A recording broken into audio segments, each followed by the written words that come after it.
فاجتمعنا إلى رسول الله صلى الله عليه وسلم فقال إنه لم يكن نبي من بعدي إلا كان حقا عليه أن يدل أمته على خير ما يعلمه لهم وينذرهم شرا ما يعلمه لهم أخرجه المسلم في كتاب الإمارات প্রশংসা মাত্র আল্লাহ সুবহানাহু ওয়া তাআলা, যিনি বিশ্ব জগতের একমাত্র মালিক। যে আল্লাহ সুবহানাহু ওয়া তাআলার হাতেই রয়েছে সমস্ত কল্যাণ। বিয়াদিকাল খায়র, যেমনটা আমরা দোয়ায় বলে থাকি, তার হাতেই সমস্ত কল্যাণ। এবং তিনি আমাদেরকে এই কল্যাণ হাসিলের জন্যই তার পক্ষ থেকে একটি কিতাব কোরআন নাজিল করেছেন এবং তার পক্ষ থেকে একজন রাসূলও প্রেরণ করেছেন, যাতে করে আমরা সে কল্যাণকর পথ জানতে পারি। তো যে আল্লাহ আমাদের কল্যাণ চান, যিনি চান যে আমাদের এই দুনিয়া এবং পরকালে আমরা সার্বিক নিরাপত্তা পেতে পারি, তার জন্যই ব্যবস্থা করেছেন। তাই আমরা সেই সত্তার প্রশংসা করি, আমরা বলি আলহামদুলিল্লাহ। সালাতু ওয়াস সালাম প্রিয় নবী মুহাম্মদুর রাসূলুল্লাহ সাল্লাল্লাহু আলাইহি ওয়াসাল্লামের প্রতি, যার মাধ্যমে আমরা এই কল্যাণকর দিন পেয়েছি, যিনি আমাদের মাঝে সর্বশ্রেষ্ঠ, সর্বশেষ এবং রহমত স্বরূপ প্রেরিত হয়েছেন। তাই আমরা তার প্রতি সালাত এবং সালাম পাঠ করি। আমরা বলি আল্লাহুম্মা সাল্লি ওয়া সাল্লিম ওয়া বারিক আলা নবিয়িকা মুহাম্মদ। শুনুন, এটা খুতবা চলতেছে, আপনাদের অ্যাটেনশন এই দিকে নাই। প্রত্যেক ব্যক্তি যারা মসজিদে আসছেন, বিশেষ করে এটা হচ্ছে জুমার দিন এবং জুমার খুতবা চলাকালে কোনো রকমের ব্যস্ততা এখানে চলবে না। এটা আমাদের এই মানহাজগত বিষয়গুলো আমরা আপনাদেরকে বুঝাইতে পারিনি। ধর্মের ক্ষেত্রে নিজের চিন্তাকে, নিজের ব্যক্তিত্বকে প্রাধান্য দেওয়া এটা মোটেও কাম্য নয়। বিশেষ করে খুতবা চলা অবস্থায় কোনো ব্যক্তির কোনো ব্যস্ততা দেখাইতে পারবেন না। এখানে সরাসরি আপনার নজর থাকবে খতিবের দিকে এবং মনোযোগ সহকারে আপনি কথা শুনতে হবে। যেখানে বলা হয়েছে যে আপনি বসে বসে খুতবা কি হচ্ছে আপনি গুরুত্ব দিবেন না, বসে বসে যদি তাসবিহ জপেন, তাহলে সেটা হবে আপনার জন্য লাগু মানে নিরর্থক কাজ, এমন কাজ যে কাজ করলে আজকের জুমার ফজিলত আপনি হারাবেন। আজকের জুমার ফজিলত কি ছিল? যে আপনি ঘর থেকে ওযু করে বের হয়ে মসজিদের উদ্দেশ্যে যে হেঁটে এসেছেন, এই প্রত্যেকটা কদমে আপনার কত নেকি রাখা ছিল, যে আপনি যদি এখন চুপ করে বসে মসজিদে যতটুকু পারতেন সালাত আদায় করতেন, খুতবা শুনতেন চুপ করে, সালাত আদায় করে নিলে আজকের মর্যাদা হলো যত কদম লেগেছে মসজিদে আসতে, তার এক কদমে 1 বছরের কিয়াম, 1 বছরের সিয়ামের নেকি আল্লাহ আপনার আমলনামায় দিয়ে দিত। এক কদমে, মানে একটা কদম ফেলছেন, 1 বছরের তাহাজ্জুদের নেকি। বিষয়টাকে আপনি কত হালকাভাবে নিয়েছেন, যে আপনি মসজিদে আসলে কথা বলবেন, ইশারা করবেন, ফোনে কথা বলবেন, কোনো দায়িত্ব পালন না, মোটেও না, অন্তত খুতবা চলা অবস্থায় না। এটা শুধু আমি না, যে কোনো খতিব এখানে দাঁড়াবে, এটা বাচ্চাও যদি খতিব হয়ে দাঁড়িয়ে যায়, তাহলে তাকে ইগনোর করা বা তাকে অসম্মান করা বা তাকে মূল্যায়ন না করা, এটা আপনার কোনো অধিকারে নেই। এই জন্য যখনই অন্তত খুতবা চলা অবস্থায় কেউ নিজের ব্যস্ততা দেখাবেন না, তাহলে আপনি আপনার মর্যাদা হারাবেন। খতিবের কোনো ক্ষয়ক্ষতি হবে না, মানে আপনি নিজের সম্মানটা হারাবেন। আল্লাহ আমাদেরকে বোঝার তৌফিক দান করুন, আমিন। আজকের খুতবায় আমি যে বিষয়টা আপনাদের কাছে নিয়ে এসেছি সেটা হলো, প্রত্যেকটা মানুষের উচিত নিজের কল্যাণ কিসে আছে সেটা দেখা, এবং কোন কোন কাজে কতটা কল্যাণ আছে এটা জানা। তার মানে স্বাভাবিক বিষয়, একজন মানুষ কে না চায় যে আমার ভালো হোক, কে না চায় এটা? তাহলে যে চায় যে আমার ভালো হোক, এটা তাকে চাইতে হবে। আর যখন সে চাচ্ছে যে আমার ভালো হোক, তাহলে তাকে এটা জানতে হবে যে কোন কাজে আমার ভালো রয়েছে, কোন কাজটার মধ্যে আমার বেশি কল্যাণ রয়েছে, এটা জানতে হবে। কিন্তু আজকে অধিকাংশ মুসলিমদের চরিত্র দেখেন, সে নিজের কল্যাণ কি করবে, মানে নিজের ব্যক্তিত্বের সাথে তার কোনো ইন্টেনশন নাই, মানে সে চিন্তাশীল না, দিন রাত কিভাবে পার হচ্ছে তার এতে কোনো মাথা ব্যথা নেই। একটা গরু ছাগল গরু যেমন আপনি খুলে দিবেন, মাঠে ছেড়ে দিবেন, ও ঘাস খাবে, প্রস্রাব পায়খানা করবে, সন্ধ্যায় আবার গোয়ালে ফিরে আসবে, ঘুমাবে, আরেকটা গরু পেলে যৌনাচার করবে। মানুষের চরিত্র হয়ে গেছে সে পশুর মতো। কিন্তু মানুষকে কি আল্লাহ সুবহানাহু ওয়া তাআলা শুধু খাদ্য, খাওয়া, ঘুমা আর এই যৌনাচারের জন্য সৃষ্টি করেছে? মানুষের কাজকর্মের কি কোনো হিসাব নিকাশ হবে না? বরং আল্লাহ বলেছেন ফাজআলনাহু সামিআন বাসীরা। এই যে আপনি যে কথা শুনতেছেন, আপনি গরুকে বলেন তো এই কথাগুলো, গরু শুনবে না? শুনবে, কিন্তু বুঝবে না। কারণ সামিআন হচ্ছে যে কথা বুঝে। মানে আপনি যে আওয়াজ শুনতেছেন, এই আওয়াজগুলোতে একটা বাক্য আপনাকে দেওয়া হচ্ছে যেটা আপনি বুঝতে পারতেছেন, যেটা গরুর মধ্যে নাই। বাসীরা মানে দৃষ্টিশক্তি।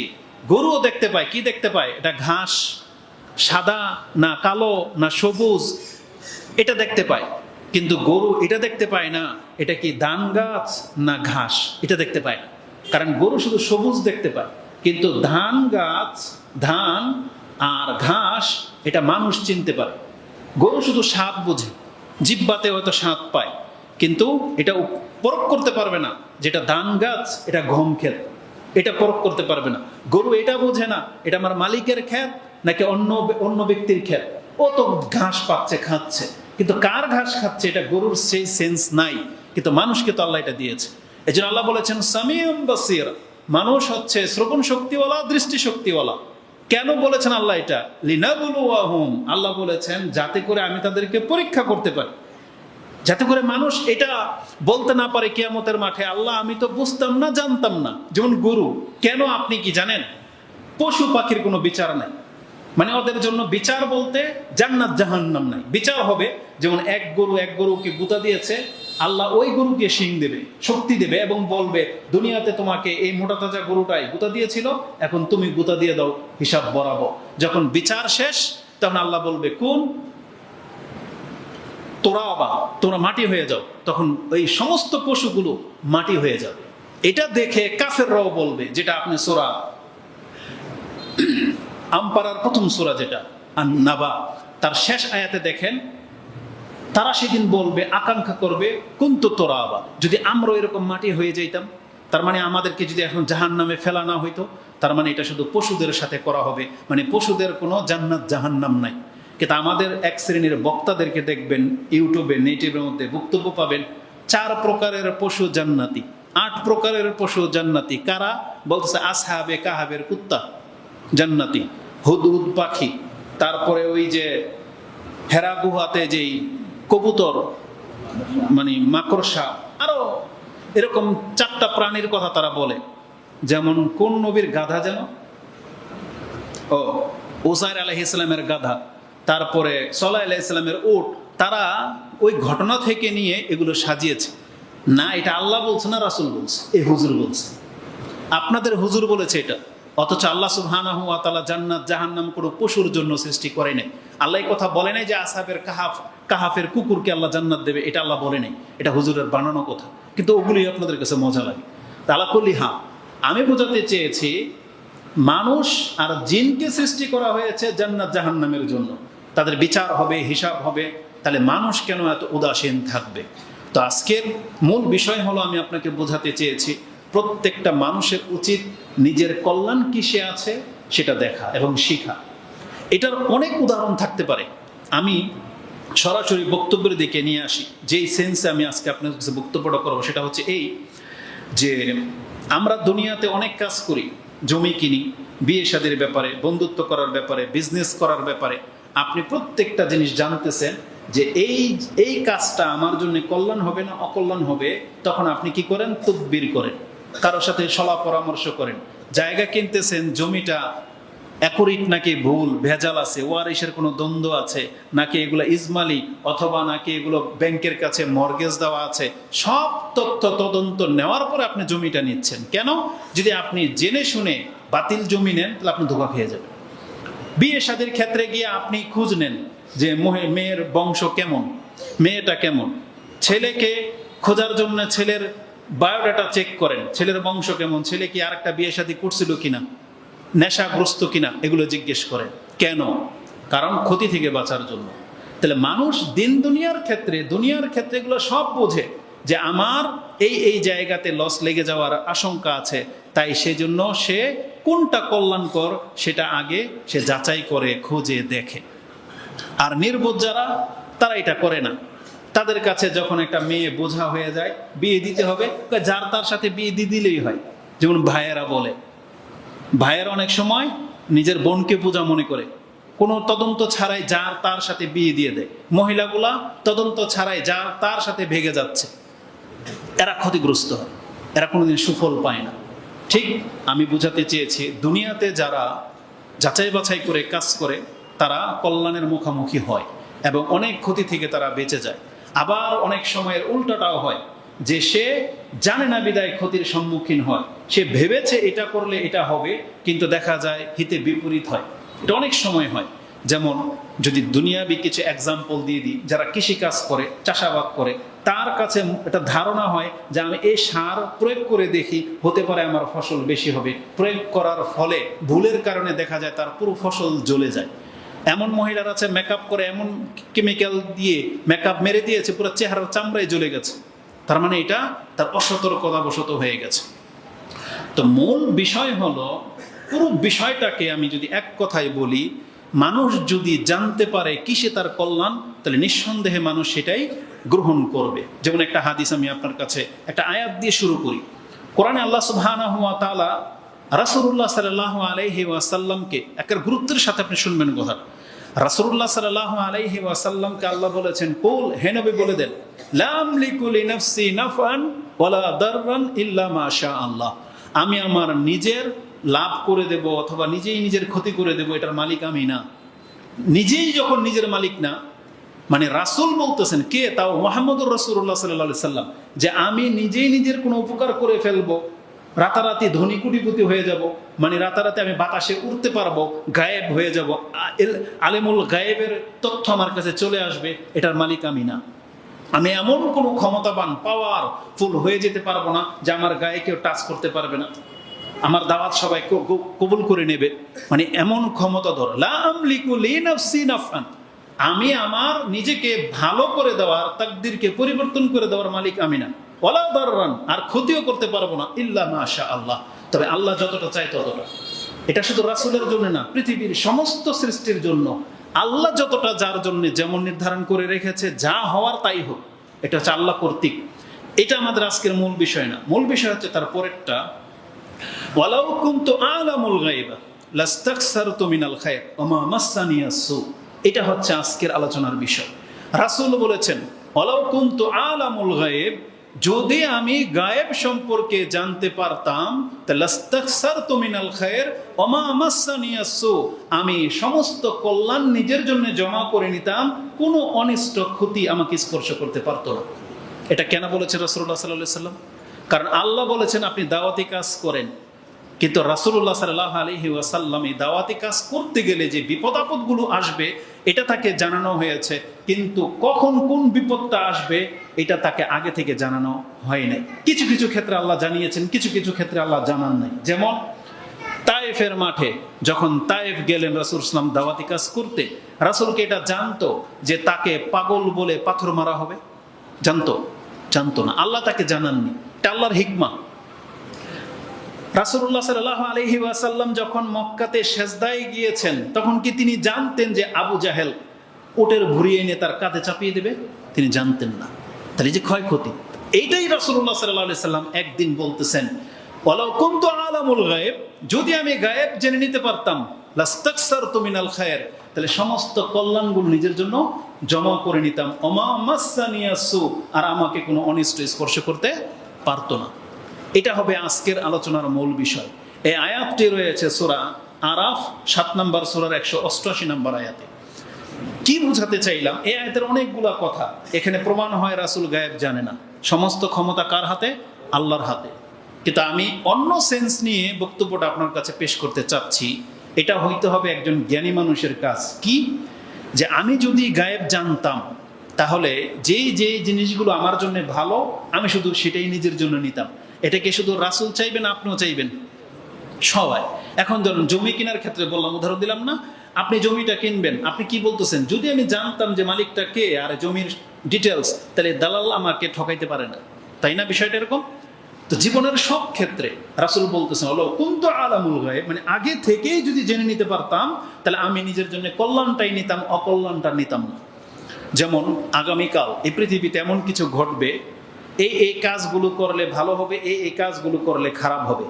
যারা এই হাইওয়েতে চিটাগাং রোডে যারা চিটাগাং যাবে, কালকে অনেকগুলো অ্যাক্সিডেন্ট হবে, হয় না? প্রতিদিন হবে। এখন আপনি আর আমি যদি জানতে পারি যে এই বাসের অ্যাক্সিডেন্ট হবে, তাহলে আমি আর আপনি কি সেই বাসে উঠবো? কখনো উঠবো। এটাই হলো নিয়ম। তার মানে বোঝা যাচ্ছে যে কল্যাণ অকল্যাণটা গায়েব আছে, এটা আমরা অনেক সময় দেখতে পাই না, জানি না, এটা অজানা। কিন্তু যেই ব্যক্তি জেনে নিতে পারবে, সে সেই কল্যাণটা হাসিল করতে পারবে, সেই ব্যক্তির কোনো ক্ষতি করতে পারবে না। যেমন আরো সহজ ভাষায় নিয়ে আসি, আপনি বাজারে গিয়েছেন মাছ কিনতে বা ফল কিনতে বা সবজি কিনতে, যেই ব্যক্তি টাটকা চিনে, যেমন মুরব্বীরা যারা চিনে, এরা লাউ দেখলেই বুঝতে পারে এটা কররা না বাত্তি, কিন্তু এই বাচ্চাকে পাঠান, পরে ঠকাই দেবে না? কেন? একই জিনিস, আপনি বাজারে গিয়েছেন, ও বাজারে গিয়েছে, ওকে বলছেন একটা লাউ নিয়ে আসো, ও বাত্তি একটা লাউ নিয়ে আসবে। কেন? কারণ ও জানে না, ও দেখবে কোনটা বড়, তাই না? দেখতে সুন্দর, কিন্তু ও জানে না যে কররা বা তাজা কিভাবে চেনা যায়। মাছ আনতে পাঠান, আপনি জানেন বিদায় কোন মাছটা নদীর আর কোন মাছটা চাষের, সেটা আপনি দেখলেই বুঝতে পারেন কোনটা মেঘনার ইলিশ আর কোনটা সমুদ্রের বাটপারি ইলিশ, এটা আপনি দেখলে চিনতে পারেন। তাহলে আপনি যেন ঠকেন না। বিষয়টাকে আপনি ক্লিয়ার বুঝতে পারতেছেন? ফল কিনতে গেলেও তাই, যারা চিনে তারা জিতে যায়, তারা ঠকে না, তারা কল্যাণ নিয়ে আসে। আর যারা চিনে না তারা ঠকে যায়। তার মানে আমি বোঝাতে চাচ্ছি এটা মানুষের স্বভাব। মানুষ কখনো নিজের জন্য খারাপ কিছু চায় না, এই জন্য তার জ্ঞানকে সে কাজে লাগায়। তা রাসূল সাল্লাল্লাহু আলাইহি সাল্লাম এটাই বলেছেন, যদি আমি জানতাম কিসে আমার কল্যাণ আছে, তাহলে আমি সব কল্যাণগুলি নিয়ে নিতাম। এই আয়াত থেকে কোন দৃষ্টিভঙ্গি থেকে আজকে বক্তব্যটা করব, তাহলে বোঝা যাচ্ছে যে কিছু জিনিস আছে যেটা অজানা, আপনাকে জানতে হবে সেই কল্যাণ অকল্যাণটা কি, এটা আপনাকে জানতে হবে। কারণ আল্লাহ সুবহানাহু ওয়া তাআলা বহু বিষয় সম্পর্কে, গায়েবের বহু বিষয় সম্পর্কে আমাদেরকে জানিয়ে দিয়েছেন যে মানুষ, তুমি যদি এটা করো এটা তোমার জন্য কল্যাণ, আর তুমি যদি এটা না করো তাহলে এটা তোমার জন্য অকল্যাণ। এটা আল্লাহ জানিয়েছে। যে জিনিসগুলো জানা নাই সেই সম্পর্কে আমাদের কোনো ক্ষমতা নেই, আর যে জিনিসগুলো জানা সেগুলো থেকে আপনি যে মুখ ফিরিয়ে আছেন, এটাই হলো আজকের বক্তব্যের মূল বিষয়। তাহলে কোন দিকে আমি বক্তব্যটা নিয়ে যাব, সেটা হচ্ছে এই যে আল্লাহ যে একজন আছে, জান্নাত যে জাহান্নাম আছে, এটা একদিন অজানা ছিল, মানুষ জানতো না। আল্লাহ সুবহানাহু ওয়া তাআলা জানিয়েছেন যে তোমাদের রব একজন আছে, একটা ধর্ম আছে যেটা সত্য, সেটা হচ্ছে ইসলাম। এটা জানা ছিল না, আল্লাহ জানিয়েছেন। কিন্তু আপনি এখন জানেন যে ইসলামই কল্যাণ, ইসলামের জীবন ব্যবস্থা কি কল্যাণ, মানে ইসলামের যতগুলো বিধিবিধান আছে এটাতে কল্যাণ আছে। আল্লাহ আমাদেরকে বলেছেন এই জন্য এগুলো তোমাদের জন্য হালাল, আর ইসলামে ওই বিষয়গুলোকে হারাম করেছে যেগুলো আপনার জন্য ক্ষতির কারণ। যেমন আল্লাহ সুবহানাহু ওয়া তাআলা কোরআনের একটা এক্সাম্পল দিয়ে বলেই দিয়েছেন, ওয়ায়াসআলুনাকা আনিল খামরি ওয়াল মাইসির কুল ফীহিমা ইসমুন কাবীরুন ওয়া মানাফিউ লিন-নাস ওয়া ইসমুহুমা আকবারু মিন নাফিহিমা। এটা আল্লাহ সুবহানাহু ওয়া তাআলা সূরা বাকারার আপনি 119 নম্বর আয়াতে পেয়ে যাবেন, 219 নম্বরে সূরা বাকারাতে পেয়ে যাবেন। তো আল্লাহ বলছেন যে তোমার কাছে তারা জুয়া এবং নেশা সম্পর্কে জিজ্ঞেস করতে চায়, আপনি বলে দেন এই দুইটার মধ্যে অনেক বড় পাপ আছে। তারপর আল্লাহ সুবহানাহু ওয়া তাআলা বললেন, কিছু মানুষ তো দাবি করবে যে উপকারও আছে, কিছু মদের মধ্যে, নেশার মধ্যে তারা উপকার পায়, প্রশান্তি পায়, তাদের এনার্জি নাকি বেড়ে যায়, তারপরে জুয়া খেললে টাকা ইনকাম হয়, তাই না? কিছু কল্যাণ দেখতে পাচ্ছে। আল্লাহ বলতেছেন ওয়া ইসমুহুমা আকবারু মিন নাফিহিমা, যে লাভটা তারা দেখতে পাচ্ছে সেই লাভের তুলনায় তাদের যে পাপটা হবে জুয়া খেললে, নেশা করলে, এই পাপটা তার নাফা মানে উপকারের চাইতে বেশি ক্ষতিকর। তার মানে আপনি জুয়া খেলে কোটিপতি হয়ে গেলেন, নেশা করে মোটা তাজা হয়ে গেলেন, আল্লাহ কি বলেছেন, তুমি যে পাপটা কামাইলা এটা তোমার এই উপকারের চাইতে বেশি ক্ষতি। সেটা কি? কারণ কয়েকদিন পরেই এই নেশার কারণে আপনার ফুসফুস পচতে শুরু করবে। যে কোটি টাকা আপনি কামিয়েছিলেন দাপটের সাথে, এটা এখন চিকিৎসায় শেষ হবে, তারপরে মরলে কি হবে? জাহান্নাম। অনেক বড় ক্ষতি, কারণ আপনি আল্লাহর অসন্তুষ্টির কাজে লিপ্ত হয়েছেন। তো আল্লাহ সুবহানাহু ওয়া তাআলা আমাদেরকে জানিয়েছেন কোন কাজে কল্যাণ, কোন কাজে অকল্যাণ। এখন যে জিনিসগুলো আল্লাহ আমাদেরকে জানিয়েছেন, এই মুসলিমরা এটা মেনে নেওয়ার পরে সেই কাজগুলো করে না কেন, এটা হচ্ছে আজকের বিষয়। তার মানে আপনি জানেন যে কোন জিনিসটাতে আপনার কল্যাণ আছে, আপনি জানতেছেন, কিন্তু আপনি সেটা মানতেছেন না। তাহলে কেন? এমনটা কেন? এতদিন হয়তো আপনি জানতেন না, যেমন ওই যে না জেনে ভুল হয়ে যায়। আপনি ঘরে কোনো একটা কেমিক্যাল নিয়ে আসছেন, ম্যাচলাইট বা গ্যাস নিয়ে আসছেন, এটা আপনার বাচ্চা জানে না এটা কি উপকারের। আপনি তো উপকার করেন, গ্যাস লাইট দিয়ে আপনি এটা উপকার নেন, কিন্তু বাচ্চা জানে না ও এটা ক্ষতির কারণ হয়ে গেছে, ওটা না জানার কারণে। আপনি জানতেন না শিরিক কি জিনিস, বেদাত কি জিনিস। আপনি ইবাদত ভেবে আপনি একটা মূর্তির সামনে, একটা মন্দিরের সামনে একটা ফুলের মালা দিয়ে দিলেন, একটা মিষ্টি কিনে নিয়ে প্যাকেটটা রেখে আসলেন, ভালো বলে করলেন, আপনি জানতেন না। কিন্তু যখন আপনাকে জানানো হলো এটা একটা শিরক, তারপরও করবেন। যখন জানানো হলো এটা খেলে ক্যান্সার হয়, তারপরও খাবেন। এটাই হচ্ছে মানুষের সবচেয়ে নির্বুদ্ধিতা। এটা থেকে উঠে আসতে হবে আপনাকে, যেটা হবে আজকের বক্তব্যের মূল বিষয়। আবার কত কল্যাণ আছে, অকল্যাণ আছে, মানুষ জেনে শুনে সেই নিজের ক্ষতি চায়। যেমন একটা ঘটনা ঘটে গেছে, সে জানে আমি আত্মহত্যা করে মরে যাব, কিন্তু সে আত্মহত্যা করে। সে তার লাভ করলো না ক্ষতি করলো? যারা নেশা খায় বলে আমার টেনশন, নেশা খেতে খেতে লাইফটাকে শেষ করে দেব। ও কি জেনে শুনে খাচ্ছে না? তার মানে জেনে শুনে নিজের ক্ষতির দিকেও নিয়ে যাচ্ছে। এরকমের অসংখ্য দলিল আপনার কাছে দেয়া যাবে। আপনি জেনে শুনে খারাপ ব্যক্তির সাথে যদি বন্ধুত্ব করেন, খারাপ দলগুলোর সাথে যদি আপনি জড়ান, আপনি জানেন যে ওরা খারাপ, কিন্তু কেন জড়ালেন? দুনিয়ার কোনো বেনিফিটের আশায়। কিন্তু এই খারাপই কিন্তু শুধু ওদের মধ্যে সীমাবদ্ধ থাকবে না, এই খারাপই আপনার মধ্যেও আসবে, আপনার মধ্যে আসবে। এই জন্য আল্লাহ সুবহানাহু ওয়া তাআলা কোরআনে আমাদেরকে নিষেধ করে দিয়েছেন। আল্লাহ বলেছেন, ওয়ালা তুলকু বিআইদিকুম ইলা তাহালুকা, তোমরা নিজেদেরকে ধ্বংসের দিকে ঠেলে দিও না। তার মানে কোরআনে নিষেধ করেছেন আমাদেরকে নিজের দেহের ক্ষতি করা। যেমন অনেকে ওই যে প্রেম প্রীতির নামে কোনো একটা কিছু হলে সিগারেট দিয়ে নিজের হাতে কেঁচা দেয়, ব্লেড দিয়ে কাটে, অথচ সে নিজেকে ধ্বংসের দিকে ঠেলে দিচ্ছে। খাবার খাওয়া বন্ধ করে দেয়, পাগলের মতন আচরণ করে, রাতে ঘর থেকে বেরিয়ে যায়, এমন বহু ঘটনা ঘটে না? এতে কি হয়? সে নিজের ক্ষতি করলো, নিজের বাপ মার ক্ষতি করলো, সমাজের মান সম্মান ডুবালো। আল্লাহ বলছে, ওয়ালা তুলকু বিআইদিকুম ইলা তাহালুকা। এটা শুধু এই ক্ষেত্রে সীমাবদ্ধ না। মুসলিম আমরা যারা নিজেদেরকে বিপদের মধ্যে ঠেলে দিয়েছি, কিভাবে? এটার মূল তাফসীর দেখবেন, সেটা হচ্ছে জিহাদ করা ছেড়ে দিয়ে। আজকে আমরা আমাদের দোকান পোশাক ব্যবসা বাণিজ্য বাংলাদেশ নিয়ে উৎফুল্ল, জিহাদ করা ছেড়ে দিয়েছি। কালকে ওই কাফেররা এসে আপনার এগুলো দখল করবে, যেগুলো আপনি সাজিয়েছিলেন এগুলো দখল করবে। কেন সাহস পাবে? কারণ আপনি জিহাদ করা ছেড়ে দিয়েছেন। সেই জন্য আজকে ফিলিস্তিন গাজার অবস্থা দেখেন, নিজের হাতে গড়া বিল্ডিংগুলো, লাখো কোটি টাকার সম্পত্তি তছনছ করে দিয়েছে ইসরায়েলের এই কাফেররা, এই ইহুদিরা সেগুলোকে তছনছ করে দিয়েছে। আপনার দুনিয়া শেষ, কিন্তু আপনি যদি ঈমান হারা হয়ে মরেন তাহলে আপনার পরকালও শেষ। তাহলে যেই জন্য আপনি ইসলাম ছেড়ে দিয়ে শুধু দুনিয়ার পেছনে ছুটলেন, একটা ভূমিকম্প আসলে আপনার বিল্ডিং তছনছ হয়ে যাবে, আপনার ইনকাম সব শেষ, একটা বড় রোগ হয়ে গেলে আপনার সমস্ত টাকা শেষ। অথচ মানুষ কিসের জন্য তাহলে কাজ করে যাচ্ছে? এই জন্য মানুষকে জানতে হবে কিসে তার কল্যাণ, কিসে তার অকল্যাণ। আল্লাহ সুবহানাহু ওয়া তাআলা আমাদেরকে এইভাবে সতর্ক সাবধান করেছেন। এবার আসুন আমি আপনাদেরকে সেই কথার দিকে নিয়ে যাই যে কিভাবে আপনি নিজের কল্যাণ করবেন। সেটা হচ্ছে আল্লাহ আমাদেরকে জানিয়েছেন, বান্দা কিসে তোমার কল্যাণ আছে।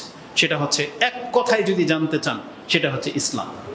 মানুষের উচিত মানুষকে ইসলাম গ্রহণ করে নেওয়া। মানুষের উচিত তার নবী যেই কথাগুলো রেখে গেছেন সেই কথাগুলো ফলো করা। ইসলামে যেগুলো হালাল করেছেন সেই হালালগুলো বক্ষণ করা, যেগুলো হারাম করেছেন সেগুলো থেকে নিজেকে বাঁচানো। এটা মানুষের দায়িত্ব, কারণ এতেই মানুষের কল্যাণ রয়েছে। কিন্তু অধিকাংশ মানুষ এখান থেকে উদাসীন, মানে বেখবর। তো আল্লাহ সুবহানাহু ওয়া তাআলা কোরআন হাদিসে আমাদেরকে যেটা জানিয়েছেন, এবার আসুন আমি আপনাদেরকে সেই দিকে নিয়ে যাই যে কল্যাণ আর অকল্যাণটা কিভাবে আল্লাহ জানিয়েছে। প্রথমে একটা আয়াত পাঠ করেছিলাম, যে আয়াতটি আপনি পেয়ে যাবেন সূরা নিসা 4 নম্বর সূরা, আপনি 79 নম্বর আয়াতে পেয়ে যাবেন। কোরআনে আল্লাহ সুবহানাহু ওয়া তাআলা বলেছেন, হে নবী আপনি জানিয়ে দেন, মা আসাবাকা, এটা আল্লাহ রাসূলকে বলেছেন, মা আসাবাকা মিন হাসানাতিন ফামিনাল্লাহ। হে মানুষ তুমি জেনে নাও, তুমি যে কল্যাণ প্রাপ্ত হয়েছো এটা আল্লাহর পক্ষ থেকে। রাসূলকে বলেছেন মা আসাবা মিন হাসানাতিন, আপনি যত কল্যাণ পেয়েছেন ফামিনাল্লাহ, এটা আল্লাহর পক্ষ থেকে। ওমা আসাবাকা মিন সাইয়্যাহ, আর মানুষের সাথে যে খারাপগুলো হয় ফামিন নাফসিক, এটা তোমার অন্তরের কারণে, তোমার ব্যক্তিত্বের কারণে। ওয়ারসালনাকা লিন-নাসি রাসূলান ওয়া কাফা বিল্লাহি শাহীদা। আল্লাহ বলেছেন আমি আপনাকে সমস্ত মানুষের জন্য রাসূল করে পাঠালাম, আর এই বিষয়ে আল্লাহ সাক্ষী হিসেবে যথেষ্ট। মানে আল্লাহ নিজেই সাক্ষী, কেউ মানুক আর না মানুক, আপনি যে রাসূল সমস্ত মানুষের জন্য, এটা মানুষ মানুক বা না মানুক, আমি আল্লাহই যথেষ্ট সাক্ষী হিসেবে। তার মানে আল্লাহ নিজে সাক্ষী দিয়ে দিয়েছেন মুহাম্মদুর রাসূলুল্লাহ সাল্লাল্লাহু আলাইহি ওয়াসাল্লাম হচ্ছেন আল্লাহর রাসূল। এখন আমাদেরকে কি করতে হবে? তার কথা মোতাবেক চলতে হবে। তাহলে আল্লাহ যে বলেছেন আমরা যে কল্যাণ প্রাপ্ত হই সেটা আল্লাহর পক্ষ থেকে, আর যে বিপদ আপদগুলো আসে সেটা আমাদের কারণে। কেন বলেছেন আল্লাহ সুবহানাহু ওয়া তাআলা এই কথা? এটা ঠিক ওই আয়াতগুলোর ব্যাখ্যা করে যে আয়াতগুলোতে আল্লাহ সুবহানাহু ওয়া তাআলা বলেছেন ওমা আসাবাকুম মিন মুসিবাতিন ফাবিমা কাসাবাত আইদিকুম ওয়া ইয়াফু আন কাসীর। আল্লাহ বলেছেন এই পৃথিবীতে মানুষ যে ক্ষতির মধ্যে পড়ে, এই ক্ষতি যে নিজের নফসের কারণে, এটার কিভাবে হয়? যেমন আপনার একটা ভুল সিদ্ধান্তের কারণে, আপনার যাচাই বাছাই করে কাজ না করার কারণে যে ক্ষয়ক্ষতিগুলো হয় সেটা হয়, পাপের কারণে শাস্তি আসে।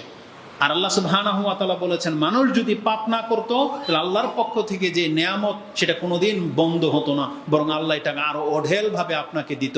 এই জন্য এটা যে আমাদের পাপের কারণে হয়, তার পরের অংশে আল্লাহ বলে দিয়েছেন ওয়ায়াফু আন কাসীর, যদিও আল্লাহ তোমাদের অনেক পাপকে নিজের পক্ষ থেকে ক্ষমা করেই যাচ্ছেন। তার মানে আমাদের জীবনের যে ঘাটতিগুলো, যে ক্ষতিগুলো হচ্ছে, এটা আমাদের অনেক বড় বড় পাপের কারণে হচ্ছে।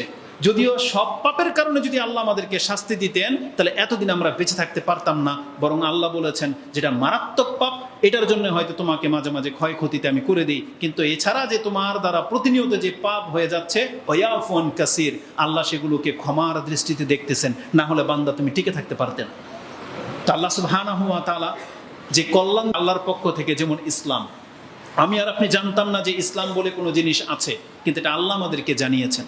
আপনি আর আমি জানতাম না যে জান্নাত একটা জায়গা সৃষ্টি হয়ে রাখা হয়েছে, যারা ভালো কাজ করবে তাদের জন্য সেই জান্নাত, কিন্তু আল্লাহ সেটা আমাদেরকে জানিয়েছেন। তাহলে এই কল্যাণটা আল্লাহর পক্ষ থেকে। পৃথিবীতে মানুষ মানুষের গোলামি করত, কিন্তু আল্লাহ রাসূল পাঠিয়ে দিয়ে সেই গোলামিটাকে নাকচ করে দিয়েছেন, যে মানুষ মানুষের গোলামি করতে পারে না, বরং মানুষ গোলামি করবে তার যে স্রষ্টা এই মানুষকে সৃষ্টি করেছেন। মানে মানুষের গোলামি থেকে মুক্ত করে আল্লাহর গোলাম বানানোর জন্যই রাসূলরা পৃথিবীতে এসেছিলেন। এই জন্য যারা আল্লাহর কাজ করবে তারা আপনাকে কোনোদিন নিজের দিকে ডাকবে না, তারা আপনাকে আল্লাহর সাথে পরিচয় করিয়ে দিবে। পৃথিবীর কোনো পীর, কোনো হুজুর যদি সে আল্লাহকে বাদ দিয়ে নিজেকে ফেস করে যে আমার মরিদ হন বা আমার ধন্যা ধরেন, আমি আপনাদেরকে জান্নাত নিয়ে যাব, আল্লাহর কাছ থেকে জোর করে আপনাকে জাহান্নাম থেকে ছিনিয়ে আনবো, এগুলো প্রতারণা ছাড়া আর কিছু না। কারণ নবীরা কোনোদিন এই কাজটা করে নাই, বরং নবীদের দাওয়াত ছিল ইন্নাল্লাহা রাব্বি ওয়া রাব্বুকুম ফা'বুদু, আল্লাহ হচ্ছেন আমার এবং তোমাদের রব, তার ইবাদত করো, হাযা সিরাতুম মুস্তাকিম, এটাই হচ্ছে সঠিক পথ। তার মানে আল্লাহ যাদেরকে নবী রাসূল করে পাঠান বা যারা আল্লাহওয়ালা লোক, তারা কোনোদিন মানুষকে নিজের দিকে ডাকতে পারে না। তাদের কাজ হবে বান্দাকে আল্লাহর সাথে পরিচয় করে দেয়া। আল্লাহর বান্দাকে, যেমন আপনি আমি, পরিচয়টা কি? হয় আমি মাবুদ, না আমি বান্দা, আব্দ, দুইটার একটা। আপনাকে কোন চিন্তা নিয়ে বেঁচে থাকতে হবে? হয় আপনি আল্লাহ, না হলে আল্লাহর গোলাম। হয় আপনি রাজ্জাক, নাহলে রাজ্জাকের গোলাম। হয় আপনি হাইয়ুল কাইয়ুম, না হয় আপনি হাইয়ুল কাইয়ুমের গোলাম। হয় আপনি রহমান, না হয় রহমানের গোলাম। মানে আপনাকে এটা ভাবতে হবে। হয় আপনি আল্লাহর বান্দা হয়ে যান, না হয় নিজেই যেন আপনি নিজেকে আল্লাহ দাবি করতেছেন। মানুষের সাথে আপনার কথা বলার ক্ষেত্রে এমন ভাষায় কথা বলতে হবে একটা আল্লাহর বান্দা যেভাবে কথা বলে, কিন্তু আপনি কথা বলবেন এভাবে মনে হচ্ছে যে আপনি আল্লাহ। এটাই হচ্ছে পার্থক্য, মানে নমনীয়তা আল্লাহর বান্দার মধ্যে আর ব্যক্তির মধ্যে। যে পীর দাবি করবে হক্কানি পীর, তার কথার মধ্যে আল্লাহর বন্দিগি থাকবে, মানে সে নিজেকে আল্লাহর বান্দা হিসেবে পেশ করবে, নাকি সে নিজেকে আল্লাহ রূপে পেশ করবে, কোনটা? তার মানে যে কোনো না কোনো ভাবে নিজের ক্ষমতা তুলে ধরতে চাইবে, তার মানে সে মানুষকে নিজের গোলাম বানাতে চায়, সে এখন আল্লাহর গোলাম হয় নাই। কিন্তু যে নিজে আল্লাহর গোলাম, যে মানুষকে আল্লাহর গোলাম বানাতে চায়, সেই মূলত আল্লাহর বান্দা। কারণ আল্লাহর বান্দা কোনোদিন আল্লাহর রূপে পেশ হবে না। যেই ব্যক্তি অল্প বিদ্যা রাখে, মানে জানি না আমরা, সে কোনোদিন বলবেন আমি আল্লামা। কারণ আল্লামা হচ্ছেন আল্লাহ সুবহানাহু ওয়া তাআলা, যিনি হচ্ছেন মহাজ্ঞানী, যিনি হচ্ছেন আল্লামা দাহার বলা হয়। যেমন আমাদের হুজুরদের মানে লকাবে দেখবেন তারা এই ভাষাগুলো ব্যবহার করে যে আল্লামাদ দাহার, আল্লামুল বাহার, মানে সমুদ্রের মতন জ্ঞান। সমুদ্রের মতন জ্ঞান কি পৃথিবীর কোনো মানুষের আছে? আর সমস্ত নবীদেরকে জড়ো করলেও সমুদ্রের মতন জ্ঞান হবে না। সমুদ্রের মতন জ্ঞান কার? একমাত্র আল্লাহ, শুধু বলে একমাত্র আল্লাহর। কেন? এটারও দলিল আছে, বুখারী মুসলিমে হাদিস আছে যে মুসা আলাইহিস সালাম এবং খাজির যখন সমুদ্র পাড়ি হচ্ছিলেন তখন ওই পাখির একেবারে আগার মধ্যে একটা, নৌকার আগার মধ্যে একটা পাখি বসছিল এবং সেখান থেকে সমুদ্র থেকে এক চুজ পিপাসা লাগছে, একটু পানি ঠোকর দিয়ে খেয়েছে। বলেন তো দেখি, পাখির ঠোকর কতটুকু পানি ধারণ করে? উট যেভাবে পানি খায়, পাখি কিভাবে পানি খায়? পাখি যতটা পানি খায় আপনি হয়তো আঙ্গুল দিয়ে তুললে সেই 2-3 ফোঁটা উঠাইতে পারবেন, তাই না? তার মানে পাখি পানি খেয়েছে মাত্র কয়েক ফোঁটা। এটা দেখে খাজির আলাইহিস সালাম মুসা আলাইহিস সালামকে বলেছেন, এই যে পাখি যতটুকু পানি খেলো সমুদ্র থেকে, এতটুকু হচ্ছে তোমার আর আমার জ্ঞান। আর এই সমুদ্রের মধ্যে যত পানি আছে এই সমপরিমাণ জ্ঞান কার? আল্লাহর। চিন্তা করা যায়? তাহলে বিবেকবানদের কথাই অন্যরকম। নাকি সে বলবে আমি সবকিছু জানি, আল্লামা? না, এটা মোটেও কাম্য নয়। তা আলা কুল্লি হাল, আল মুহিম কথা হচ্ছে যে আমাদেরকে কল্যাণ কিসে আছে সেটা জানতে হবে, আর আল্লাহ আমাদেরকে সেটা জানিয়েছেন যে কল্যাণ কি। এবার আমি আপনাকে দেখাই, সেটা হচ্ছে যে কল্যাণ হচ্ছে আল্লাহর পক্ষ থেকে, যেটা আমি আপনাকে বললাম। সেটা হচ্ছে কি? যেমন আল্লাহ আমাদেরকে ক্ষমা করে থাকেন, আল্লাহ আমাদেরকে ইসলাম দিয়েছেন, আল্লাহ আমাদেরকে কোরআনের মধ্যে বরকত রেখেছেন, এগুলো আল্লাহর পক্ষ থেকে কল্যাণ।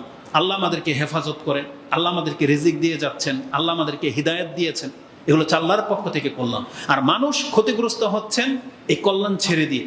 আপনি নিজের মতো করে চলতেছেন, যেটা আল্লাহ হারাম করেছে, হালাল হারাম আপনি বাঁচেন না, আপনি হারামও খেয়ে যাচ্ছেন, তাহলে আপনি নিজেকে অকল্যাণের দিকে নিয়ে যাচ্ছেন। আল্লাহ সুবহানাহু ওয়া তাআলা যেমন এটা বলেছেন, যে হাদিসটি বলেছিলাম যে কল্যাণ এবং অকল্যাণ যে আল্লাহ জানিয়েছে, তার আরেকটা প্রমাণ হলো এই হাদিস, যেটা ইমাম মুসলিম কোট করেছেন কিতাবুল ইমারাত 34 নম্বর অধ্যায়, হাদিস হচ্ছে 4670। তাতে রাসূলুল্লাহ সাল্লাল্লাহু আলাইহি ওয়াসাল্লাম, একটা লম্বা হাদিস, তার প্রথম টুকরা হচ্ছে এই। আব্দুল্লাহ ইবনে আমর ইবনে আস তিনি বলতেছেন, আমরা কোনো একটা সফরে ছিলাম, তারপরে এক জায়গায় নামলাম, রাসূল আমাদেরকে নামাজের জন্য জমা হতে বললেন, আমরা জমা হলাম। তখন রাসূলুল্লাহ সাল্লাল্লাহু আলাইহি ওয়াসাল্লাম যে খুতবা দিয়েছেন বা আমাদেরকে যেটা জানিয়েছেন, তার একটা কথা ছিল এই যে ইন্নাহু লাম ইয়াকুন নাবিয়্যুন ক্বাবলি ইল্লা কানা হাক্কান আলাইহি আইয়াদুল্লা উম্মাতাহু আলা খায়রিন মা ইয়ালামুহু লাহুম ওয়া ইউনজিরাহুম শাররা মা ইয়ালামুহু লাহুম। রাসূল বলেছেন, আমার পূর্বে এমন কোন নবী নাই পৃথিবীতে যারা আসছে যে তাদের এটা দায়িত্ব ছিল না। তাদের উপর এটা দায়িত্ব ছিল যে সে তার উম্মতের জন্য যেটা কল্যাণকর এটা বলে দেওয়া, আর তার উম্মতের জন্য যেটা অকল্যাণকর সেটা সে জেনেছে এটা তাকে বলে দেওয়া। মানে কি? প্রত্যেকটা নবী সে যখন জেনেছে যে আমার উম্মতের জন্য এই এই কাজগুলো কল্যাণকর, তখন আল্লাহ বলেছেন, হে নবী, এটা তোমার দায়িত্ব, তুমি এই কথাটা তোমার উম্মতকে জানিয়ে দাও। আর নবীকে জানানো হয়েছে এটা অকল্যাণকর, আর আল্লাহ নবীকে বলেছে এটা তোমার দায়িত্ব, তোমার উম্মতের জন্য এই জিনিসটা অকল্যাণকর, তাদেরকে জানিয়ে দাও। তার মানে আমি এখন বোঝাতে চেয়েছি কোনটা কল্যাণ কোনটা অকল্যাণ এটা আল্লাহর পক্ষ থেকে নবীদের মাধ্যমে তারা আমাদেরকে কি করেছেন? জানিয়ে দিয়েছেন।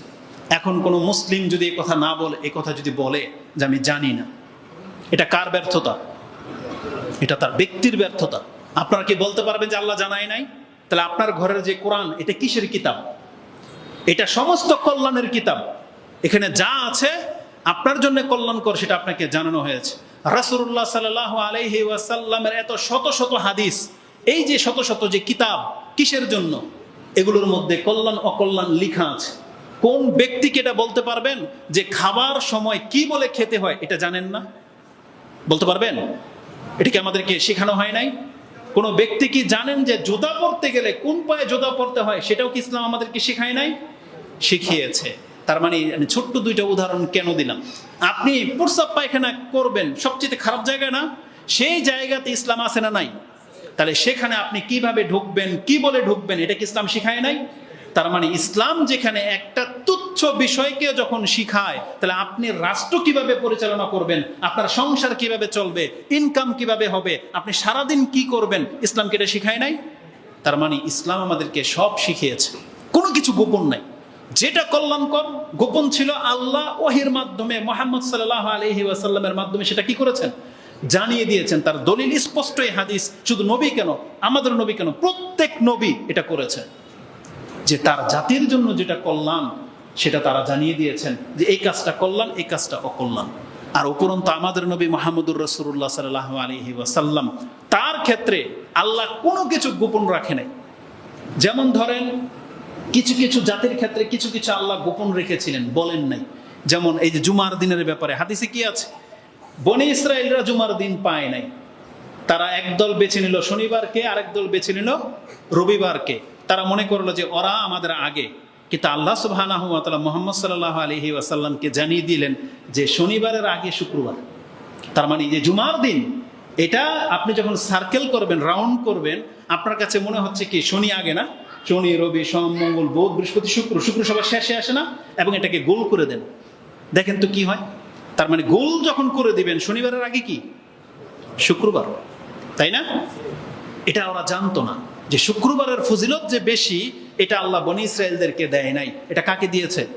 আমাদের নবী মুহাম্মদুর রাসূলুল্লাহ সাল্লাল্লাহু আলাইহি সাল্লামকে দিয়েছে। তার মানে পৃথিবীর জন্য যেটা কল্যাণকর, অকল্যাণকর, এটা পূর্বের জাতির কাছে কিছু কিছু জিনিস আল্লাহ জানাননি। কদরের রাত্রের কথা করা জানতো, ওদেরকে রমজান মাস ছিল, কিন্তু এটা কাকে দিয়েছে? আল্লাহ মুসলিমকে দিয়েছে। এটা করার পরে যখন পৃথিবীতে আর কল্যাণ অকল্যাণের কোনো বিষয় যখন বাকি নাই, পরিপূর্ণ করে দেওয়া হয়েছে আমাদের নবী মুহাম্মদ সাল্লাল্লাহু আলাইহি ওয়াসাল্লামের মাধ্যমে, ওই তখনই আল্লাহ নাজিল করে দিয়েছেন আল-ইয়াউমা আকমালতু লাকুম দীনাকুম ওয়া আতমামতু আলাইকুম নি'মাহ ওয়া রাদিতু লাকুম আল-ইসলাম দীনা, যেটা সূরা মাইদাতে আছে। আল্লাহ বলেছেন, যাও, আজকে আমি মুহাম্মদ তোমার মাধ্যমে পৃথিবীর কল্যাণ অকল্যাণ সব পূর্ণ করে দিলাম। ও আতমামতু আলাইকুম নি'মাহ, আল্লাহ বলেছেন আমার পক্ষ থেকে আজকে আমি তোমাদেরকে নেয়ামত পূর্ণ করে দিলাম। তার মানে ইসলাম ধর্মের মধ্যে, এই বিধিবিধানের মধ্যে আল্লাহর পূর্ণ নেয়ামতটা আছে। এখন আপনি কতটুকু গ্রহণ করেছেন, এটা হচ্ছে আজকের ব্যাপার, যে আপনি এই ইসলাম থেকে কতটুকু কল্যাণ হাসিল করেছেন। আমি যদি এখন সময় থাকতো আমার, আমি আপনাকে দেখাতাম যে আপনি যে ঘর থেকে বের হন, বিসমিল্লাহ না বলে যখন বের হন, কতটা ক্ষতির সম্মুখীন হন, আর বিসমিল্লাহ বলে যদি বের হইতেন কতটা কল্যাণ প্রাপ্ত হতেন। একটা হাদিস বলেই দিই, ওই হাদিসের মধ্যে এটা আছে, যেই ব্যক্তি ঘর থেকে বিসমিল্লাহ, তাওয়াক্কালতু আলাল্লাহ, লা হাওলা ওয়ালা কুওয়াতা ইল্লা বিল্লাহ, এই মাত্র 3টা বাক্য যদি বলে, ফেরেশতার পক্ষ থেকে বলা হয় হুদিতা কুফিতা, 3টা শব্দ বলে। এক হচ্ছে হিদায়াত প্রাপ্ত হয়ে গেলা, ডিফেন্স পেয়ে গেলা, নিরাপত্তা পেয়ে গেলা, কুফিতা। আরেকটা হচ্ছে মানে ক্ষতি থেকে বেঁচে গেলা।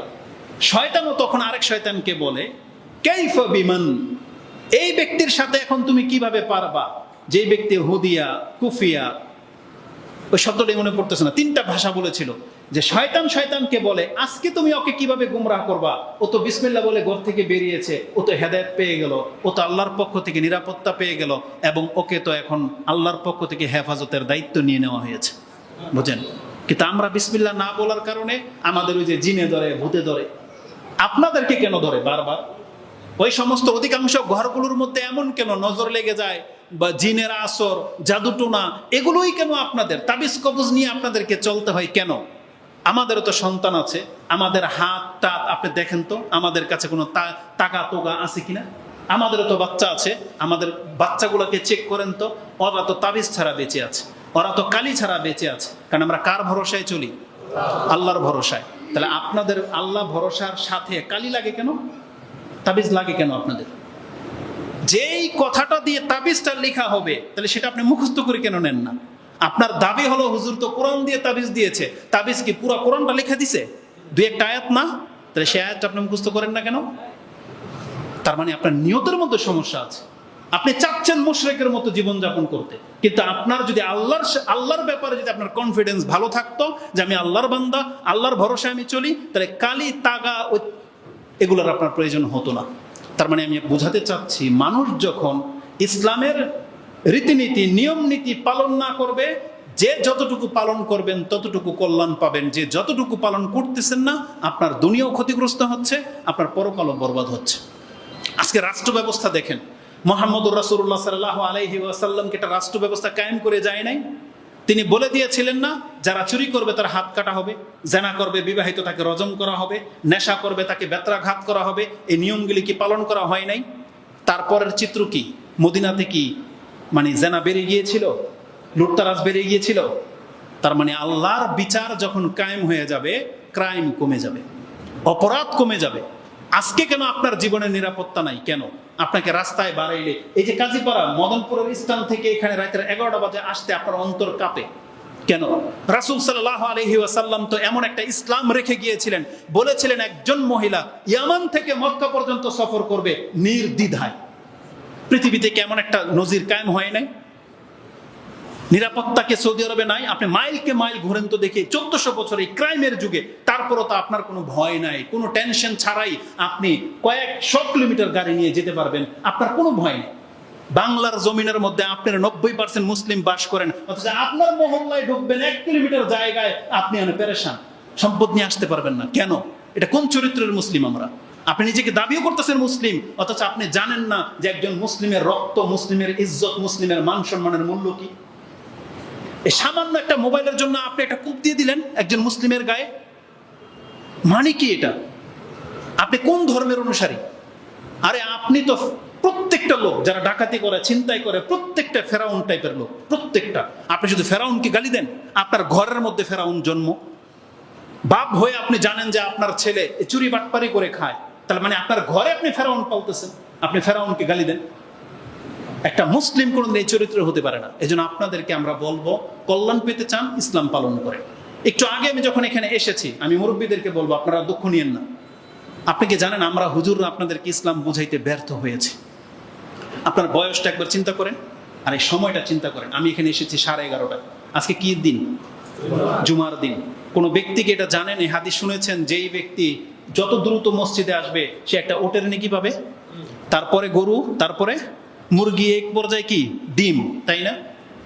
তাহলে যে মুরব্বীরা বয়স হয়ে গেছে, আপনার এখন আর ওই চাহিদা নাই, খায়েশ নাই, দুনিয়ার রং ঢং নাই, দাড়ি সাদা হয়ে গেছে, আপনাকেও কি 11:30 পর্যন্ত চায়ের দোকানে বসে থাকতে হবে? কি কাজ এটার? কি কাজ? আপনার বাঁচবেন কয়দিন? আপনাকে আমরা হুজুররা এটাই শিখাইতে পারি নাই যে আপনার এই বয়সটা মূল্যবান, আপনার প্রত্যেকটা ঘড়ির কাঁটা মূল্যবান।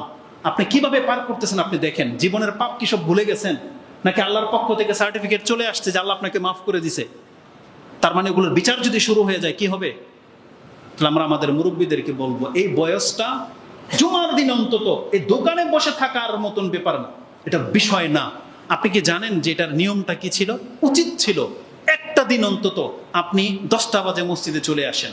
যারা কোরআন পড়তে পারেন, নামাজ পড়ে 2 রাকাত নামাজ পড়ে আরো পড়েন, যতটুকু পারেন পড়েন, পড়তে থাকেন, আপনাকে কেউ বাধা দেবে না।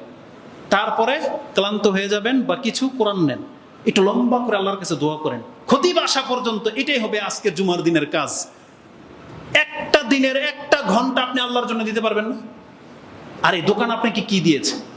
আপনাকে যদিও যারা সিগারেট খোর, চা খোর আছেন, আপনার পকেটের টাকা দিয়ে আপনাকে কিনে খেতে হয়েছে, নাকি আজ পর্যন্ত এমন রেকর্ড রয়েছে যে হোটেলের সামনে বসে থাকার কারণে দোকানদার ইচ্ছা করে আপনাকে এক কাপ চা বানিয়ে দিয়েছে, যে ওখানে বসে থাকলে আমাকে 1 কাপ চা দেয়? তার মানে আপনার ফয়দাটা কি এখানে? কি কাজ আপনার এখানে? তার মানে উদ্দেশ্যহীন জীবন। একটা মুসলিম কোনোদিন এমন হইতে পারে না। মুসলিম সব সময় নিজের কল্যাণ চাইবে, সব সময়। কিসে আমার কল্যাণ আছে? এটা শুধুমাত্র এটা বক্তব্য না, আপনাকে আমি আমার দিন বোঝাতে চাচ্ছি। আপনি ইসলামটাকে বোঝেন, আমরা মুসলিমরা কি, আল্লাহ কেন আমাদেরকে পৃথিবীতে পাঠিয়েছে। এই কথাগুলোকে হিন্দুরা মানবে? এই কথাগুলো কি খ্রিস্টানদের জন্য? এগুলো কাদের জন্য? আপনার জন্য। কেন? আপনি নিজেকে মুসলিম দাবি করেছেন। তাহলে আপনি মুসলিম দাবি করলে আপনি আপনার ধর্ম কেন মানবেন না? এটা কোন ধরনের নীতি? কে মানবে তাহলে? কবে মানবেন? এই জন্য আমি মুসলিম ভাই হিসেবে বলবো না, আমাদেরকে আল্লাহর দিকে ফিরতে হবে। কল্যাণ কি সাথে আপনাকে সেটা দেখতে হবে। রাসূলুল্লাহ সাল্লাল্লাহু আলাইহি ওয়াসাল্লাম আমাদেরকে যেটা শিখিয়েছেন, আসুন 2-1টা পয়েন্ট আমি আপনাকে দেখাই দিই। মানুষ বোঝেন অনেক সময় কল্যাণ অকল্যাণ কি। কল্যাণ হলো আল্লাহর কাছে আপনি ক্ষমা চাইবেন। কল্যাণ হলো আপনি আল্লাহর কাছে পরকাল চাইবেন। কল্যাণ হলো যতটুকু সম্ভব আপনি নিজেকে ইবাদতের সাথে লাগিয়ে রাখবেন। আপনি কি জানেন না যে একবার সুবহানাল্লাহ বললে কি হয়? জানেন না এটা? একবার আলহামদুলিল্লাহ বললে কি হয়? এটা জানেন না? জানানো হয় নাই? মুসলিমের প্রথম হাদিস, রাসূল বলেছেন সুবহানাল্লাহি ওয়ালহামদুলিল্লাহি তামলাআনি আও তামলাউ মা বাইনাস সামাওয়াতি ওয়াল আরদ। যখন একজন ব্যক্তি বলে সুবহানাল্লাহ আলহামদুলিল্লাহ, এইভাবে যখন বলে, তার নেকির পাল্লা কয়টা? দুইটা না? আমাদেরকে তো জানানো হয়েছে মিজানের পাল্লা কয়টা? দুইটা। রাসূল বলেছেন যেই ব্যক্তি সুবহানাল্লাহি ওয়া আলহামদুলিল্লাহ এইভাবে আল্লাহর জিকির করতে থাকে, তার মিজানের পাল্লা নেকি দিয়ে ভরে যায়। আর বলেছেন যদি আপনি বুঝতে না পারেন সেটা নেকিটা কত, তার মানে এই জমিন থেকে আসমান কতটা দূরত্বে আছে আপনি মাপতে পারবেন কোনোদিন? আল্লাহ বলেছেন তাহলে তুমি জেনে রাখো, এইভাবে 7 আকাশ 7 জমিনের মাঝে যে গ্যাপ আছে, যখন কোনো ব্যক্তি আল্লাহর জিকির করে সুবহানাল্লাহি ওয়া আলহামদুলিল্লাহ, এই সমস্ত গ্যাপগুলো নেকি দিয়ে ভরে যায়। এটা আমরা জানি, কিন্তু আমাদের জবান চলে না কেন? এত সহজ শব্দ কিন্তু জবান কেন চলে না? আপনার একবারও চিন্তা হয় না কেন আপনার মুখ দিয়ে এই জিকিরগুলো বের হয় না? কারণ তৌফিক নেই। মানে আপনাকে আল্লাহ সেই তৌফিক দিচ্ছে না, কারণ আপনার অন্তরে সেই কথাটা জাগে নাই, সেই জন্য। অথচ আপনার কান কিন্তু শুনেছে, কোনো না কোনো দিন তো শুনেছিলেন, কিন্তু আপনি জানেন না, আপনার অন্তর সেটা নিচ্ছে না। কেন? এই উদাসীন সময় নষ্ট করা, ইবাদতবিহীন। আপনি 5 ওয়াক্ত সালাত ছেড়ে দিয়েছেন, সারাদিন আপনি যেভাবে বেঁচে আছেন, আপনিও বেঁচে আছেন, আমিও বেঁচে আছি। এই প্রথম কাতারে যারা 5 ওয়াক্ত নামাজ পড়ে তাদেরও দিন পার হয়। 24 ঘন্টা পরে যখন আপনি বিছানায় যান, আপনি রেজাল্টটা হিসাব করেন তো, যে আজকে আমি অনুষ্ঠানে গিয়েছিলাম, দোকানেও বসেছিলাম, বাজারঘাট করেছি, চাকরি টাকরি সব করেছি, শুধু 5 ওয়াক্ত নামাজ আপনি পড়েন নাই। আপনার মতোই আরেকজন ব্যক্তি সব করেছে 5 ওয়াক্ত নামাজের সাথে। বলেন তো এই দুই ব্যক্তির রেজাল্টটা কি? একজন মুসলিম হয়ে আল্লাহর সামনে শুয়েছে, একজন অমুসলিমের মতো আল্লাহর কাছে শুয়ে আছে। মরলে কি হবে রেজাল্ট? এই 5 ওয়াক্ত নামাজ আপনার উপরে এত বড় বোঝা হয়ে গেল, যেটা আপনার নাজাতের সাবাব, যেটা আপনার পরিচয়, যে আমি 5 ওয়াক্ত নামাজ পড়ি মানে আমি মুসলিম। এই কথাটা কেন আপনি বুঝবেন না? আর আপনি 5 ওয়াক্ত নামাজ পড়লেন না, আপনি হুজুরের গালি দিতে পারেন, বলতে পারেন এটা ওয়াহাবি, অমুক তুমুক, আরেক দলের লোক। আপনি কান খাড়া করে শুনে রাখেন, আপনার হুজুরের এত বড় ক্ষমতা নাই এই কথাকে উল্টিয়ে দিবে। যেই ব্যক্তি নামাজ আদায় করে না, ইসলামে তার কোনো অংশ নাই। আর এই ফতোয়া আমাদের হুজুর দেয় নাই, এই ফতোয়া দিয়েছে ওমর রাদিয়াল্লাহু তাআলা আনহু। ওমর রাদিয়াল্লাহু তাআলা আনহু বলেছেন, মান লা হাজ্জাতা ফিল ইসলাম লিমান তারাকাস সালাত। আমি এই জন্য নামাজ পড়বো, তো মরে যাবে একটু পরে। বলছে এই অবস্থায় নামাজ পড়বেন? বলছে হ্যাঁ পড়বো। কেন? বলতেছে লা হাজ্জা ফিল ইসলাম, কারণ ইসলামে তার কোনো অংশ থাকে না। লিমান তারাকাস সালাত, যে ব্যক্তি নামাজ ছেড়ে দেয়। এটা আপনার, যার নাম নিলে আপনার অন্তর কাঁপার কথা। পৃথিবীর শ্রেষ্ঠ দ্বিতীয়তম ব্যক্তি আবু বকরের পরে ওমর রাদিয়াল্লাহু তাআলা আনহু, তার ফতোয়ার উপরে আপনার হুজুরের ফতোয়া চলবে? আপনার যত বড় দামি মাযহাবের লোক হন না কেন, ওমর রাদিয়াল্লাহু তাআলার ফতোয়ার উপরে আপনার ইমামের ফতোয়া টিকবে? তাহলে আপনি খোঁজ নিয়ে দেখেন, যদি প্রমাণ চান আমি প্রমাণ করে দেব। আপনি খোলেন মুওয়াত্তা মালিক, ইমাম মালিকের তাহারাতের অধ্যায় আপনি 53-54 নম্বর এই হাদিস পেয়ে যাবেন, যে ওমর রাদিয়াল্লাহু তাআলা বলেছেন এই ফতোয়া, যে যেই ব্যক্তি ইসলাম তার থাকে না, যেই ব্যক্তি নামাজ আদায় করে না, তার ফতোয়ার উপর ফতোয়া চলে। কিন্তু আপনাদের চলে, কারণ আপনাদের হুজুররা তো ওই যে মরার পরে কয়েকদিনের খাবে, কি খাবে যেন, 40 আনা কাফারা খাবে, তাই না? আপনি পয়সাওয়ালা হলে 10,000 দিয়ে দিলেন, অল্প পয়সা হলে 5,000 1400 টাকা দিয়ে আপনি নামাজকে মাফ করাই নিলেন। আপনার দুনিয়াও শেষ, পরকালও শেষ। দুনিয়া শেষ হলো হুজুর টাকা খাইলো, আর পরকাল তো বাদই, কারণ আপনাকে তো মাফ করবেন আল্লাহ 14,000 টাকার বিনিময়। এটা হুজুরদের ধান্দা। নাহলে প্রমাণ করতে বলেন কোথায় আছে নামাজের কাফারা লাগে, কোথায় আছে প্রমাণ করতে বলেন। আরে যেখানে আমরা বলেছিলাম যে ফজরের 2 রাকাত সুন্নতের মূল্য হচ্ছে পুরো পৃথিবীর সমস্ত সম্পদ এক পাল্লায় রেখে দিলে ফজরের 2 রাকাত নামাজের মূল্য চুকবে না, আর সেখানে আপনি ফরজ নামাজের কাফারা আদায় করেন। আর বিদ্যাও নাই, বুদ্ধিও নাই, লজ্জাও নাই এদের। আর তাদের কথা অনুযায়ী আপনারা সালাত আদায় করা ছেড়ে দিয়েছেন, এটা মোটেও কাম্য না। অবশ্যই আপনার কল্যাণ, আপনার ইসলামের দিকে ফিরে আসেন। আসুন আমি আপনাকে 2-1টা কল্যাণ দেখাই। আল্লাহ সুবহানাহু ওয়া তাআলা কোরআনে একটা আয়াতে বলেছেন, মানুষ সবসময় নিজের কল্যাণ চায়, কিন্তু কল্যাণ চাইতে চাইতে আবার অকল্যাণও চেয়ে ফেলে। কি? ওয়ায়াদুল ইনসানু বিশ-শাররি দুআআহু বিল খায়র ওয়া কানাল ইনসানু আজুলা। যেটা আপনি সূরা বনী ইসরাইল 17 নম্বর সূরার 11-12 এই আয়াতগুলো পড়েন, তাতে পেয়ে যাবেন। আল্লাহ বলেছেন মানুষ সবাই নিজের কল্যাণ চায়, কিন্তু এর স্বভাব হলো কল্যাণ চাইতে গিয়ে সে অকল্যাণ চেয়ে ফেলে। কারণটা আল্লাহ বলে দিয়েছেন। সেটা কিভাবে হয়? যে তাড়াহুড়া করা। মানে আপনি আল্লাহর কাছে একটা দোয়া করেছেন, চাচ্ছেন এটা হোক, কিন্তু কোনো জবাব আসছে না। আপনার কাছে মনে হচ্ছে যে আল্লাহ হয়তো শুনে নেই, আর আল্লাহ হয়তো আমার ডাক শুনবেও না। তখন আপনি সিদ্ধান্ত নিয়ে নিলেন, দূর যা হয় হোক, করে ফেললেন। অথচ আপনার উচিত ছিল যে আল্লাহকে যখন ডেকেছেন ডাকতে থাকেন, অপেক্ষা করেন। এটা বিশেষ করে কাদের জন্য? ধরেন বিয়ে শাদীর ক্ষেত্রে সন্তান হয় না তাদের জন্য এটা এক্সাম্পল ফিট হবে বেশি। আপনি বিয়ে করেছেন 5 বছর হয়ে গেছে, ডেকেছেন হয়তো আল্লাহকে 5 বছরই ডেকেছেন, তারপরে কেউ কান পড়া দিলেও তোর আল্লাহ তোর ডাকে শুনবে না বা তোর ডাকে আল্লাহ শুনবে, তে যা একটু মাজারে গিয়ে একটা খাসি মুরগ জব করে দিয়ে আপনি গেলেন। এই যে তাড়াহুড়া, এটা হচ্ছে তাড়াহুড়া। কেন তাড়াহুড়া? যে হুজুর 5 বছর ডেকেছি তাও তাড়াহুড়া। হ্যাঁ তাড়াহুড়া, কারণ ইব্রাহিম আলাইহিস সালামের সন্তান হয় নাই কত বছরে? 80, 100 বছর ধরে নেন। জাকারিয়া আলাইহিস সালাম 80, ধরেন 80 বছর, 80 বছর তার সন্তান হয় নাই, কিন্তু প্রমাণ করতে পারবেন তারা অধৈর্য হয়ে গিয়েছিল, তারা আল্লাহকে ডাকা ছেড়ে দিয়েছে। আরে জাকারিয়া আলাইহিস সালাম তো জীবনের শেষ সময় একবারে 80 বছরে বলতেছে, রব্বি তুমি আমাকে নিঃস্ব করে ছেড়ে দিও না, আমাকে তুমি ওয়ারিস দান করো। তার মানে শেষ বছরে এসে বলতেছে এই কথা।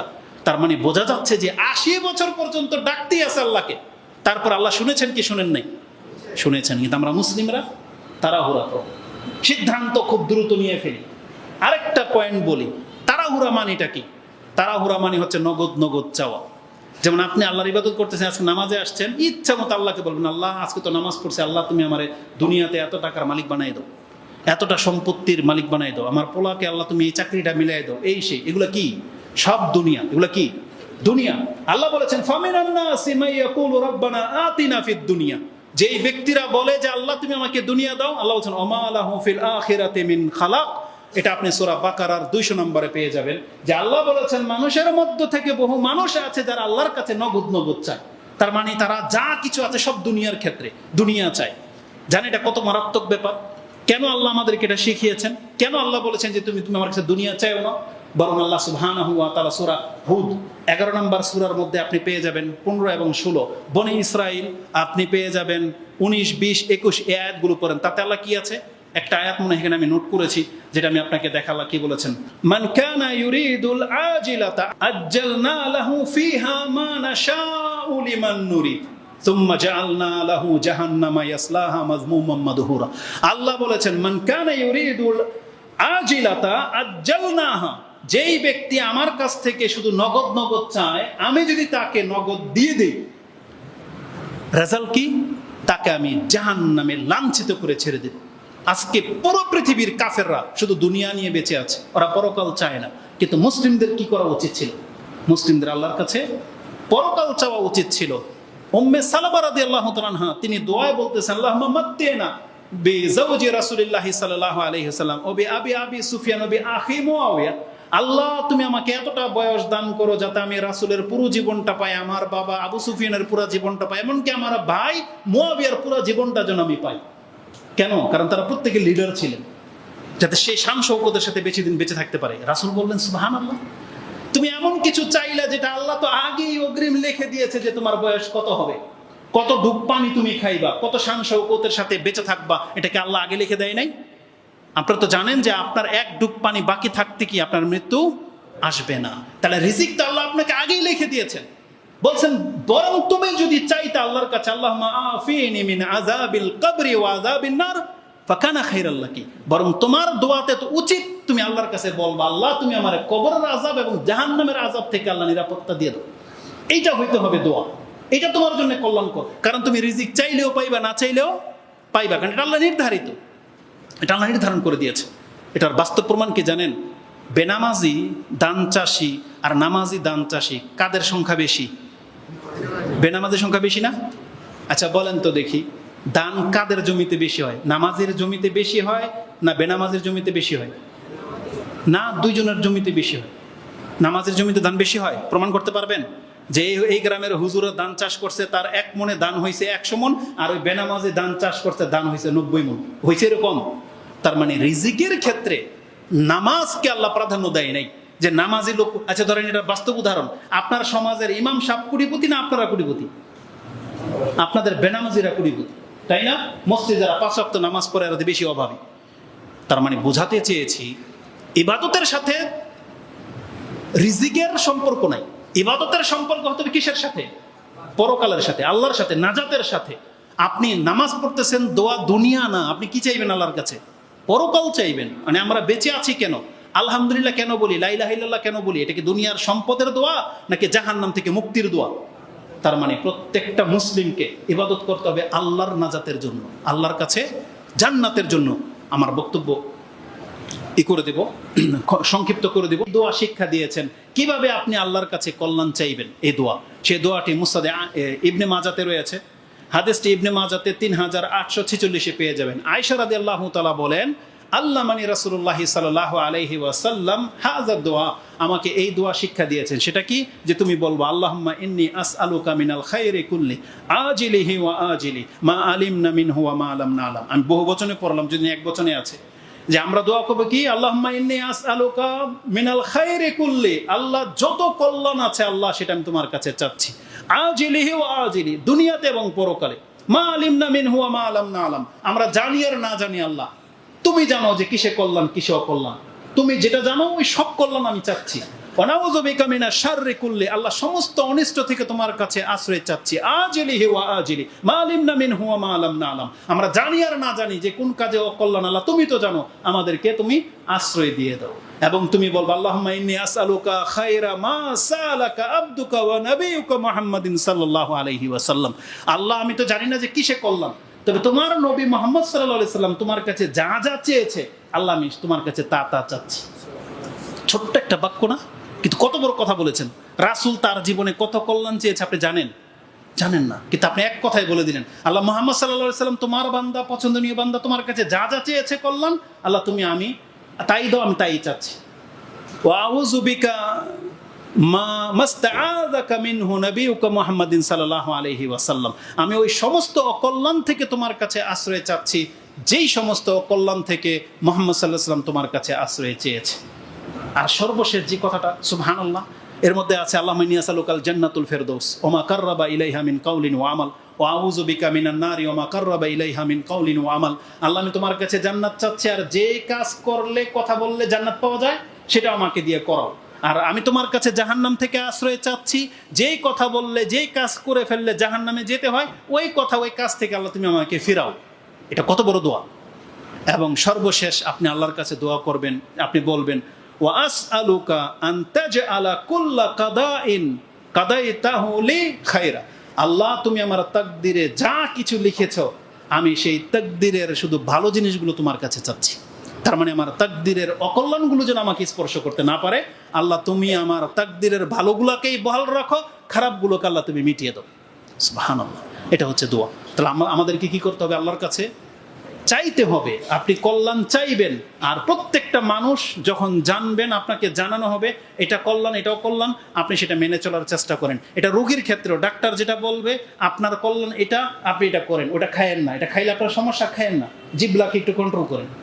তারপরে হুজুররা যখন আপনাকে বলতেছে সুদের সাথে জড়ায়েন না, ঋণ করে বাড়ি করার দরকার নেই, আপনি হুজুরের কথাটা মেনে নেন, কারণ আপনি মনে করতেছেন দূর হুজুরের কথার আর কি মূল্য আছে। তাহলে এখানে কি রাসূল এসে কথা বলবে? কে কথা বলবে এখানে? হয় আমি আজকে বলেছি আপনার সন্তান যখন হুজুর হবে উই না বলবে, তাহলে কোরআন হাদিস কে বলবে? আর এই হুজুরই বলবে। কিন্তু আপনি যদি এর কথাটা মূল্যায়ন না করেন তাহলে কার কথাটাকে অমূল্যায়ন করলে আপনি বলেন তো? মূলত আপনি হুজুরের কথাকে অমূল্যায়ন করেন নাই, আপনি আপনার রাসূলের এবং আপনার রবের কথাকে অমূল্যায়ন করেছেন। কেন? কারণ হুজুর কি নিজের কথাটা বলছে? সুদ হারাম, এটা কি হুজুরের ফতোয়া?